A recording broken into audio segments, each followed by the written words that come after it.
On November 9, 1938, the Nazis began orchestrating a wave of violence targeting Jewish communities. Synagogues were firebombed and destroyed, Jewish shops were attacked and looted, and people were ambushed in their homes. And this is the Adass Israel Synagogue in Melbourne in the early hours of this morning, set alight and firebombed by arsonists in what has been described as a deliberate attack on the eve of the Sabbath. 2 people were inside at the time. Lucky they managed to escape with only minor injuries after running for their lives. Except, of course, this is not the Holocaust. This is 2024 in Australia. In the middle of a city, Jews have been set upon. And the worst fears of many in the Jewish community have been realised today because it's happened again. How did we get here 86 years later at a place of worship, a place where Jews should feel safe, let alone in a country where Jews should feel safe? Have a listen to this frustration from a Jewish man who questioned Victorian Premier Jacinta Allen. Let's stop with the politics and let's get a short, sharp, straight answer. Have you lost control? Have you lost control, yes or no? I will take advice from Victoria Police. I will take the advice from the Victoria Police and the Chief Commissioner, who advises me that in terms of acts of violence, they have the tools and the powers to investigate and prosecute people. Well, the simple answer is yes. Governments have lost control at both a state and federal level. And this sits squarely at the feet of Labor, who have sold out our values for votes. We in Australia live among many different faiths and largely in harmony, as we should, and showing tolerance for opposing views and religions. But that tolerance was shattered on October 7, 2023. Jews don't feel safe in their own country now, because authorities have shrugged their shoulders for 13 months. Peter Dutton, though, understands what has happened here. It's absolutely abhorrent to see any place of worship attacked. I want to pretend that this wasn't expected or that it couldn't be predicted, but I can't do that to the Australian people. We have seen the rise of anti-Semitism in our community since October 7 of last year. Now, contrast this with the Prime Minister speaking today about the attack. This was a shocking incident. Should be unequivocally condemned. There's no place in Australia for an outrage such as this. To attack a place of worship is an attack on Australian values.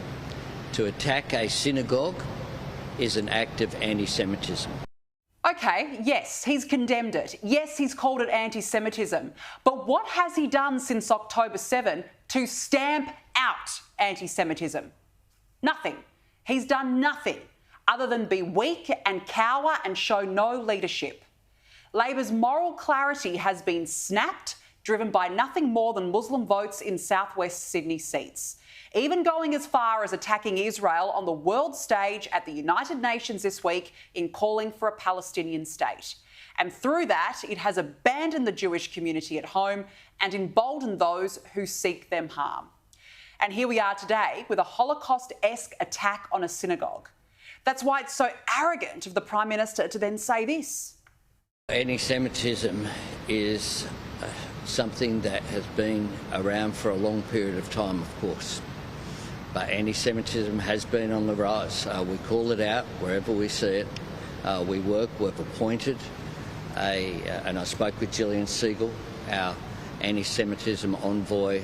Well, hang on a second. 2 points. One, Labor not only appointed an anti-Semitism envoy, they also appointed a special envoy to combat Islamophobia in Australia, when only one of those is happening right now. And secondly, let's not forget how anti-Semitism actually started in this country. It started on October 9, 2 days after the slaughter of 1,200 Jews in Israel, where women were raped, people were tortured and hostages were taken by Hamas, when we saw this on the steps of the Sydney Opera House, where Gas the Jews became suddenly a point of contention and police claimed, oh no, it was just, where are the Jews? At the same time, Hamas's rampage was celebrated by those who walk among us. And what happened after that? What did Labor do? Police, authorities, anyone? Nothing. Nothing at all. And from that moment, our moral fibres in this country disintegrated, and that is when anti-Semitism started, because authorities cowered. No arrests were made. Labor shrivelled, and anti-Semitism exploded. It's become normalised, and that in itself is frightening. It's become a notion of, oh, a little bit is even okay. And it keeps going. Hezbollah flags were waved so blatantly in the streets. A few weeks ago, a car was set alight and others sprayed with anti-Semitic slogans in Sydney. Week in, week out, we see pro-Palestine protests in capital cities. Sydney's Great Synagogue was forced into lockdown 2 days ago because of one of them.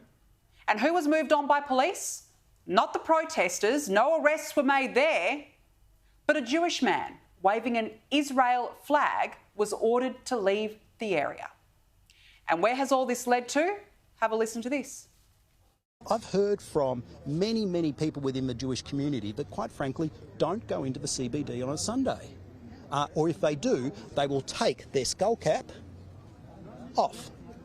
They will de-identify as Jews for fear that if they wear this in the central business district, they are at risk of being a target. Terrible. It starts with Jews, but it never ends with Jews. Think about that. And this attack today proves it's getting worse.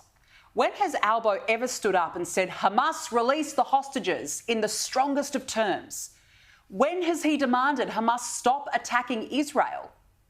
The first time we heard real leadership was days ago when Donald Trump said, please let this truth serve to represent that if the hostages are not released prior to January 20, 2025, the date that I proudly assume office as President of the United States, there will be all hell to pay in the Middle East, and for those in charge who perpetrated these atrocities against humanity. And Donald Trump hasn't even been sworn in yet, and already this is a man who is showing strength and leadership on the world stage that no other leader is willing to do. And then the ultimate betrayal of Israel came this week when Penny Wong voted with the UN for Palestinian statehood, rewarding terror, emboldening terrorists and selling out our values. Because Hamas only wants one state, its own state, so it can wipe out Israel. And no wonder Israeli PM Benjamin Netanyahu issued a statement saying Australia's flip-flopping is disappointing, awarding anti-Semitism and terrorism with a state in the heart of the Jewish ancient homeland and cradle of civilization will invite more terrorism and more anti-Semitic riots at campuses and city centres, including in Australia. Thankfully, our key allies support Israel as we strive for true peace and security. In other words, Australia's long-standing relationship with Israel has cracked, and we are an essential ally with Israel, and it's now on tenterhooks thanks to Labor.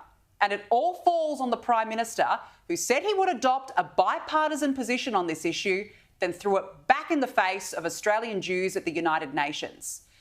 And here was the Prime Minister on that today.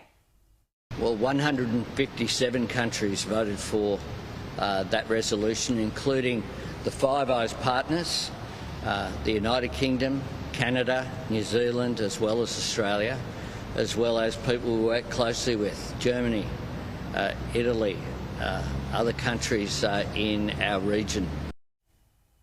So, where is his moral compass? Just because other countries voted for it doesn't mean we have to. He is the leader of this country. There is no moral equivalence between Israel and Hamas because Hamas started this war on October 7. And the sooner Albanese and Wong realise that Israel is not the one standing in the way of peace, the sooner anti-Semitism will stop. The synagogue attack has the Jewish community now asking, well, what happens next? 86 years ago, we know what happened next. Sadly, history is repeating itself in Australia. And isn't it a blight on Labor